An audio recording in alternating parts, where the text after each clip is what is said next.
hear me out and hear me out carefully.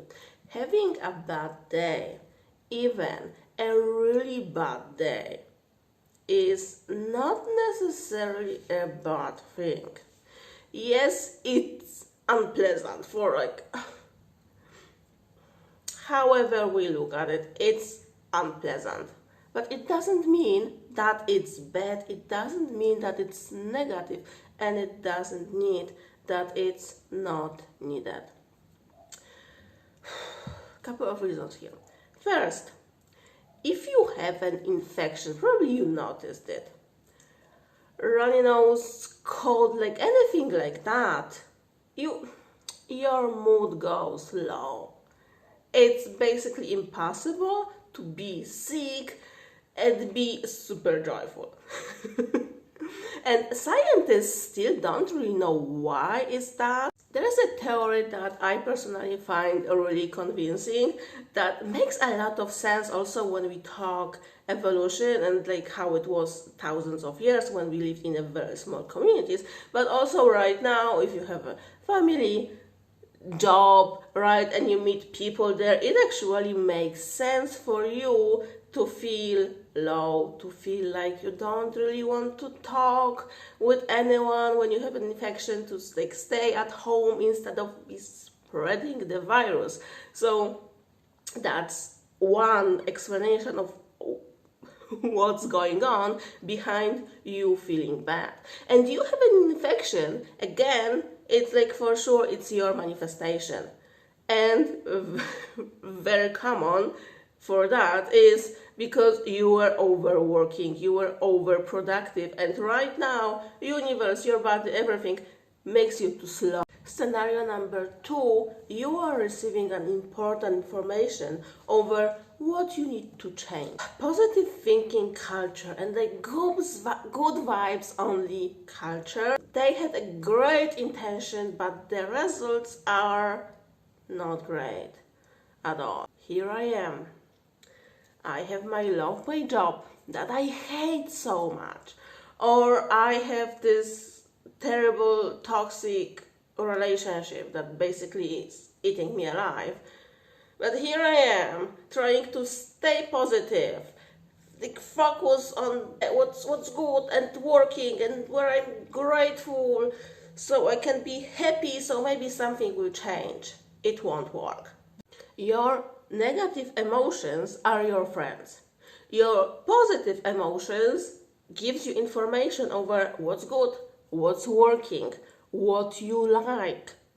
Your negative emotions tell you what's not working in your life, what needs to be changed, what your underlying desire is, what your specific desire is. Because if situation is like seemingly good, but you are not enjoying it, there's like, something under it. Ask yourself, why? Why do I react this way? There's a but. Oh yeah, I like it and enjoy it, but. And this but reveals your very specific need. That's why. And honestly, so much will change in your life if you only take this advice. Oh, instead of fighting with your unpleasant emotions, with your negative emotions, with your anger, with your sadness, listen to it. It's there with an information. Why you get so hurt, what you wanted there, what was important but you never got it. What is important right now for you and you are not getting it from the life you have, where you need to put your focus to be satisfied and fulfilled, what to manifest. This, you're like being happy, joyful, and blind for what's not working, it won't give you transformation. I'm coming to the conclusion that this emotional work cannot be jumped over, because for so long I was working, let's imagine what I want, let's revise it, and it was working wonderfully. But when it comes to the big stuff, the big traumas, From a time perspective, a few years after certain major revision, I see something got stuck there. Something was never released. Some amount of pain was never released, and it's there, and it's all holding me back in a certain areas of my life, or slowing me down. And I need to do something with it. I need to release it. And it's never the same thing for all of us. Two wonderful girls started working with me inside Unleash Your Shine last week.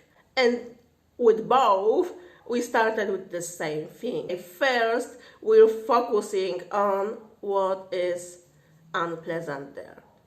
In the first scenario, because she wants someone back in her life, but the feelings, the emotions that were there around the breakup, they are still there and they are popping up from a moment to moment, actually keeping her stuck. Why also? Because they tell her what is her exact desire around the relationship.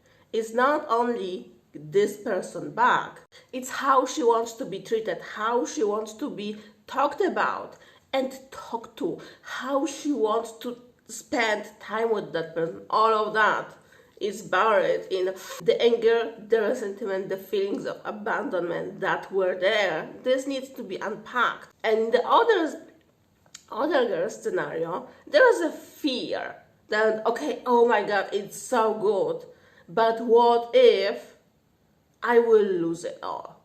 What if one day I will wake up and it won't be there? And it's super destructive. And it tends to grow the more good stuff than you have. The fear needs to be addressed and worked with. You can't escape listening. You can't escape listening to your emotions. You can try, but it's working against you, not for you. We need to stop feeling our negative reaction. There is like wisdom in it. The wisdom that we need to listen to, that you need to listen to. And there are still two spots to grab in Unleash Your Shine. We are going to check what is that is holding you back. What is that doesn't let you, allow you go for even more? What is that makes you stop and scared and not able to enjoy your life? And we're going to find what limits you. We're going to address it. We're going to destroy it and then take you on another level. So 3 months from now, you will be able to look back and tell, oh, I feel like a quantum jump to another reality. And it's so much better.